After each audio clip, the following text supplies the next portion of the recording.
Buenos días a todos. Muy contento de estar nuevamente en este congreso tan interesante. Vengo de Lima, Perú, representando a la Universidad Científica del Sur. Muy bien, acá sintetizo el índice. Tenemos dos partes. La parte primera es cualitativa, conceptual, y la parte dos es estadística. En la parte 1 vamos a explicar, vamos a revisar la literatura de la escuela austriaca, cómo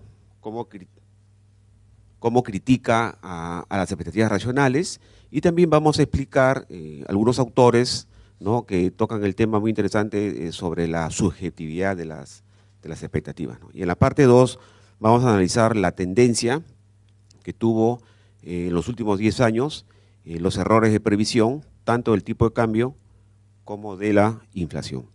Muy bien. ¿Cuáles son las inquietudes teóricas? Esta pregunta sintetiza la inquietud más importante. ¿Qué tipo de expectativas utiliza el análisis económico en la escuela austriaca? ¿No? Ahí debemos apuntar y ese debe ser el programa de investigación, ¿no? Tenemos aquí, por ejemplo, que los modelos tradicionales macroeconómicos, de los más simples, utilizan expectativas exógenas, los más elaborados, a los Friedman, utilizan las adaptativas, y podríamos decir que la tecnología de punta de la macroeconomía, entre comillas, son las expectativas racionales, ¿no?, desarrolladas por Lucas en la década de los años 70, ¿no? También tenemos que la escuela austriaca no incluye expectativas tal como lo conciben los neoclásicos, lo que no significa que no incluye expectativas, al contrario, es muy importante, como vamos a ver más adelante. También tenemos una crítica a las expectativas racionales del subjetivismo de la escuela austriaca, tal como manifesté en el índice. Y finalmente vamos a plantear un esquema, ¿no?, en base a toda la literatura revisada, sobre cómo se forman las expectativas desde una perspectiva subjetiva. Muy bien, empezamos con Lachmann, que fue un autor de los años 30, 40 del siglo pasado, que prácticamente fue uno de los pioneros de este tema de las expectativas y ha incentivado y ha motivado a las generaciones actuales, ¿no?, para seguir escribiendo sobre el tema de la subjetividad. Entre la cantidad de temas que él desarrolló, tenemos, digamos, la gran pregunta, ¿no?, que es, ¿son las expectativas inelásticas ante una política monetaria expansiva? Esa pregunta la planteó porque en el fondo estaba criticando a la teoría del ciclo económico de la escuela austriaca, en el sentido de que si las expectativas son inelásticas, y ese término realmente hoy en día no se usa, es un poco complicado, pero a lo que se refiere a Lachmann es, y citando acá a Nicolás Kachanowski, que publicó un artículo muy interesante en el blog Punto de Vista, ¿no?, liderado por Adrián Rabier, si realmente la economía es afectada por una política monetaria o no es afectada. Si no es afectada, entonces no se cumpliría la teoría del ciclo económico de acuerdo a la escuela austriaca, ¿no? Entonces, ese es un debate que surgió, ¿no?, en el siglo pasado, y tuvo un debate inclusive con Mises, ¿no? Intercambiaron varios papers, varios artículos, ¿no? Entonces, al final, tenemos que las expectativas, tal como las planteaba Lachmann, nos dice que no son exógenas porque tienen que tener una explicación cómo se forman, pero que tampoco son endógenas, porque si son así, entonces pierden su subjetividad. Entonces, como que no se define el tema, ¿no? Y esto es conocido en la literatura como el problema de Lachmann, ¿no?, de acuerdo a un autor, Kolb. Muy bien. Huerta de Soto también es una crítica muy interesante y la sintetizo, que es que si los empresarios anticipan en la política económica, por ejemplo, una expansión monetaria y una reducción de la tasa de interés, más bien aprovecha esta oportunidad para obtener ganancias. Es decir, si existe una política monetaria para incentivar la demanda agregada, si ya sabemos que eso va a ocasionar malas inversiones y que al final la economía va a regresar a su posición inicial o inclusive va a empeorar, existe el incentivo de algunas personas, en este caso algunos empresarios u otras personas que consumen, a que sí se van a aprovechar de la situación. Y aquí él manifiesta varios factores, por ejemplo, la imperfección de la información disponible, ¿no? El empresario no tiene la información, ni la teoría tampoco, falta de conocimiento de la política económica, no se conoce qué están haciendo las autoridades, y también la neutralidad, ¿no?, de la política fiscal y monetaria, en el sentido de que cualquier expansión monetaria no afecta a los precios reales. Muy bien, O'Driscoll y Rizzo también critica las expectativas racionales, ¿no?, planteando de que no consideran un proceso de ajuste, tampoco hay un proceso de descubrimiento, ¿no? Y tampoco hay un aprendizaje, es decir, las expectativas racionales no explican estos procesos tan importantes, ¿no? Y también existe una contradicción en el sentido de que escoge a un agente representativo, ¿no? Y asumiendo que todos piensan igual, y que este agente representativo de alguna manera ha reemplazado a los agregados monetarios, ¿no? Que es lo que normalmente utiliza el keynesiano. Muy bien. Esta es la secuencia que tiene O'Driscoll y Rizzo, ¿no? Hay un crecimiento del stock de experiencias, se varían las expectativas, nuevos planes de acción en tiempo real. Este es un concepto muy importante que desarrolla todos los autores, por lo tanto habrán nuevas experiencias y nuevos conocimientos. Muy bien, acá vamos a sintetizar el concepto de Garrison, cómo se forman las expectativas. Tenemos aquí la expectativa del empresario y la toma de decisiones es afectado por la expectativa del precio de los insumos, o la expectativa del precio final, que a su vez son influenciados por los precios de la economía, tasa de interés, cambio de condiciones de crédito, salarios, ¿no? Y también tenemos la realidad del mercado, los factores de demanda, disponibilidad de recursos, tecnología, preferencia del consumidor, preferencias temporales, y que estas expectativas del empresario se forman en base a un proceso adaptativo, pero acá hay que tener cuidado con la palabra, porque no estamos hablando de las expectativas adaptativas de Friedman, ¿no? Y también los empresarios no se comportan como si conociesen la realidad y por lo tanto los precios influyen en la coordinación. Por tanto, según Roger Garrison, los neoclásicos usan el concepto de la ilusión monetaria que hace que las personas no se den cuenta que el dinero está aumentando y va a crear inflación. Sin embargo, los austriacos, ¿no? A diferencia de ilusión monetaria, utiliza otro concepto que es la oportunidad monetaria, que si hay más dinero, bajan tasas, van a aprovechar siempre y cuando sus negocios tengan ganancias, ¿no? Es una gran diferencia entre los dos. Bien, Hoyos le da una interpretación antropológica a las expectativas, ¿no? Le da mucha importancia a la interacción que tiene la persona con su entorno, ¿no?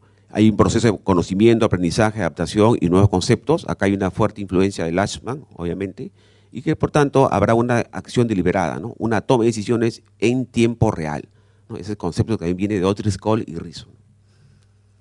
El proceso de adaptación de Hoyos es muy simple. Tenemos una memoria y una percepción de realidad, el pasado, un plan de acción, de ahí tomamos acción para mejorar nuestra situación, escogemos el escenario más probable, un poco de perspectiva, y después tomamos decisiones y a través de un proceso de ensayo y error, otra vez comienza el ciclo. Y aquí tenemos un resumen de toda la literatura que he leído en el paper, que lo he plasmado en el paper. Son 3 tiempos de presente, futuro y pasado. Aquí está el centro, la acción, conocimiento de la situación actual. Se forman las expectativas en base a que al pasado, experiencia, la memoria y la acción que tuve en el pasado. Esto hace 2 procesos, aprendo y después me adapto, y cuando tomo una decisión para cómo actuar, escojo un plan de acción, aprovecho las oportunidades y tengo un proceso de ensayo y error. Pero también veo el futuro lo veo como tengo una visión de la economía, escojo el escenario más probable que va a suceder, en otras palabras hacemos un poco de perspectiva, ¿no? No es que esté adivinando, ni estoy haciendo una econometría para ver qué va a pasar en el futuro, sino que escogemos un escenario, y deben haber varios, obviamente. Muy bien, y ya para acabar la exposición, entramos a la parte estadística. Vamos a analizar los errores de previsión del tipo de cambio, los errores de previsión de la inflación y las conclusiones, ¿no? El Banco Central hace todos los años, todos los meses hace encuestas a 3 tipos de agentes económicos, empresas financieras, no financieras de investigación. Se recolecta información en base a valores esperados de tipo de cambio, inflación y tasa de crecimiento del PBI. Nosotros solamente vamos a trabajar tipo de cambio e inflación. Muy bien, el error de previsión lo definimos como, en este caso, en esta ecuación muy sencilla, tenemos una variable X esperada en el futuro T más 1, o sea, hoy esperamos cuánto va a valer esta variable X en el futuro, y aquí tenemos la variable que realmente sucedió en el futuro, ¿no? Entonces comparamos los dos, lo que yo espero y lo que fue, y esto me da un error. Un ejemplo, año 2017, tenemos fin del año 2017, el tipo de cambio fue 3.1 soles por dólar. Sin embargo, en enero el tipo de cambio esperado fue 3.4. Si restamos, tenemos 0.3 soles el tipo de cambio. Este vendría a ser el error de previsión, que en este caso el tipo de cambio fue sobrevaluado. Es decir, yo esperé más y sin embargo fue menos, ¿no? Muy bien. En síntesis, el objetivo es analizar la tendencia de los errores de previsión y de la inflación del periodo de 2008-2017. Limitaciones, no se investigan las causas ni los factores que influyeron en las expectativas del tipo de cambio de la inflación. Eso sería materia de otra investigación. Y el resultado es que en la mayoría de los casos los errores de previsión son de consideración. Se observa una tendencia a la convergencia solamente en los últimos meses, más cercanos a la fecha de referencia. Y los errores en el tipo de cambio son mucho mayores que los de la inflación. Muy bien, acá tenemos 2 años emblemáticos, el 2008 y el 2019. Esta recta azul es el tipo de cambio que realmente hubo acá en el 2008 y aquí la que hubo en el 2009. Y esta línea roja es lo que se esperaba, en este caso el tipo de cambio que se esperaba en el 2008 y este era el tipo de cambio que se esperaba en el 2009. Entonces, como podemos apreciar, hay una gran diferencia, inclusive una caída y una subida en las expectativas con respecto al valor que realmente hubo en el 2008, hacia abajo, y aquí hubo hacia arriba. En este año el PBI creció en el Perú 6% y en este año del 2009 el PBI creció solamente 1%. Entonces, en base a la actividad económica se fueron formando las expectativas. Y acá tenemos la inflación. En el 2008 la inflación fue casi 6%, en el 2009 fue 2% aproximadamente, ¿no? Y aquí las expectativas eran bajas, sin embargo se fueron acomodando a medida que nos acercábamos al 2008, al final del 2008, y aquí se fueron también acercando a medida que nos acercábamos a la variable real. Entonces, por un lado estaban subvaluadas y por otro lado estaban sobrevaluadas en base a la inflación que hubo en esos años, ¿no? Ya terminando la exposición, aquí tenemos las expectativas de todos los años del 2008 hasta el 2017 y podemos ver que hay una convergencia. Estas son expectativas del último año, hay una convergencia. En cambio, las expectativas que tomaron un año antes no convergen, ¿no? Acá solamente vemos tendencias, no valores, ¿no?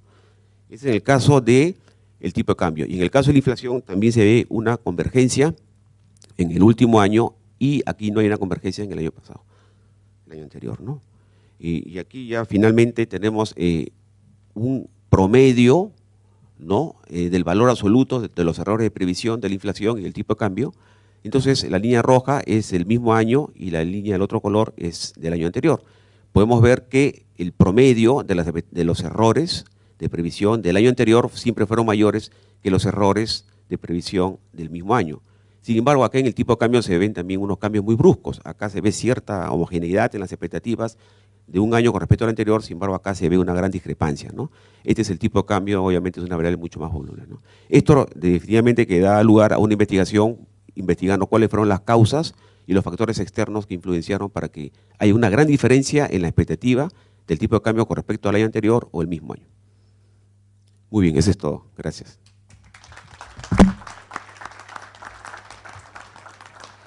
Abrimos el piso a preguntas. No sé si ya hay alguna.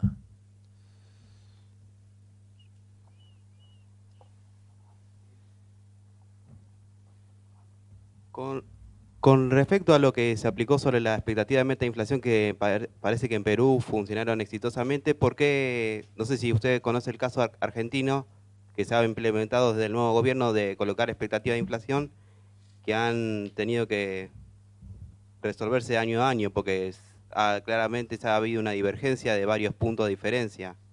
El 2015 proyectaban la inflación de 25%, hubo 40%. El año pasado proyectaban 17%, hubo 25%. Y este año tampoco confían en que se pueda cumplir nuevamente la meta de inflación. ¿Hay alguna diferencia con el caso peruano que no hayamos aplicado? Bueno, yo te puedo hablar de la economía peruana, pero he conversado con Adrián ahora afuera y con César. Y bueno, me decían que la inflación acá más o menos es 20% al año, me parece. ¿No? ¿No me equivoco, Adrián? ¿20% al año? La expectativa actual es de 30. De 30. Entonces, allá en Perú el rango es entre 1 y 3 y nuevamente nos pasamos de 3. ¿No? Yo como austriaco, entre comillas, critico eso, pero ahora estamos en 2. Entonces, yo puedo inducir, ¿no?, que lo que sucede aquí en Argentina es de que el Banco Central sigue emitiendo dinero y no están cumpliendo con la meta de inflación, definitivamente. Es decir, en Perú sí, en este sentido, son muy celosos de la inflación y, bueno, está entre 3, 3.5. Pero si acá la inflación está más alta, definitivamente es porque no están cumpliendo con la meta de inflación, que es, no solamente es no emitir dinero y que la inflación sea baja, sino anclar las expectativas, porque en Perú, por ejemplo, lo que yo expuse hace 2 años acá en el Congreso, es que una de las flechas que entra a la inflación, o sea, uno del flujo que explica en el diagrama, ¿no?, que explica la inflación, es la expectativa de inflación, y esa expectativa se forma en base a la política económica, y la política económica tiene como señal la tasa de interés interbancaria. Y esa tasa de interés interbancaria depende de la emisión de dinero que hace el Banco Central. Entonces hay toda una secuencia, ¿no? Entonces, si yo veo que la tasa es muy baja y yo veo que el crédito está aumentando tremendamente, entonces mi expectativa de inflación aumenta. Y yo creo que por ahí debe ser la debilidad del sistema acá, ¿no? Muchas gracias. Gracias por la pregunta.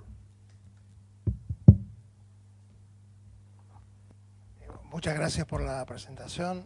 Muy interesante. Quería preguntarle cuáles serían las conclusiones que usted sacaría de estos resultados.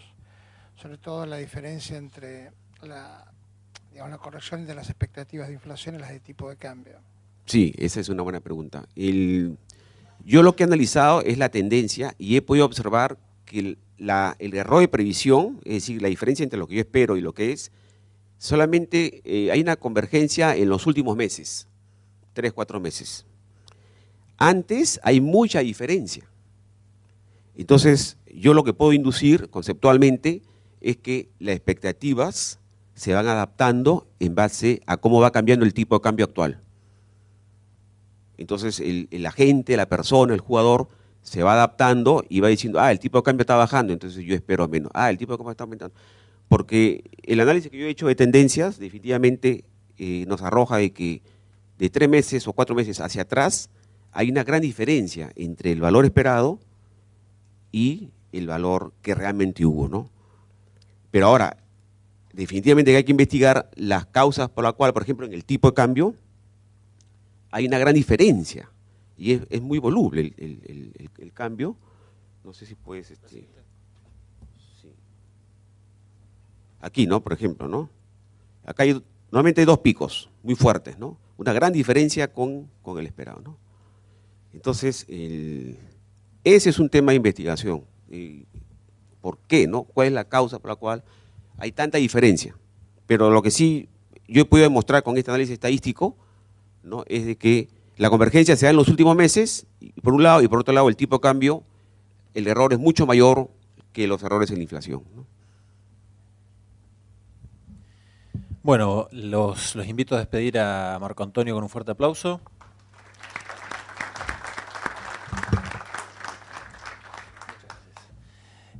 Vamos a dar paso a la conferencia.